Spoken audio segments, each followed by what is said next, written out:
પ્રધાનમંત્રી નરેન્દ્ર મોદી સોમવારે વડોદરાની મુલાકાતે આવી રહ્યા છે। 11 મે સાંજે તેઓ રોડ શો કરવાના છે અને રોડ શો દરમિયાન પશ્ચિમ બંગાળ અને સાથે અન્ય જે રાજ્યોમાં ભાજપની જીત થઈ તેની ઝાંખી જોવા મળશે। હરણી ગદા સર્કલથી એરપોર્ટ સુધીના રોડ શોનું આયોજન થયું છે, જેના માટે મીટિંગો પણ કરવામાં આવી રહી છે।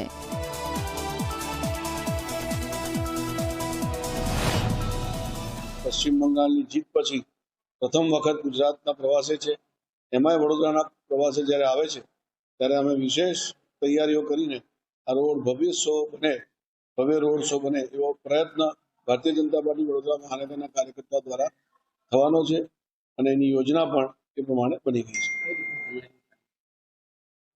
અલગ અલગ સ્ટેજ બનાવીને સાંસ્કૃતિક કાર્યક્રમો થાય, ખાસ કરીને પશ્ચિમ બંગાળના લોકો પણ પોતાના પરિધાનમાં ઉપસ્થિત રહે એવો એક વિશેષ પ્રયત્ન પણ આ રોડ શોની અંદર થવાનો છે।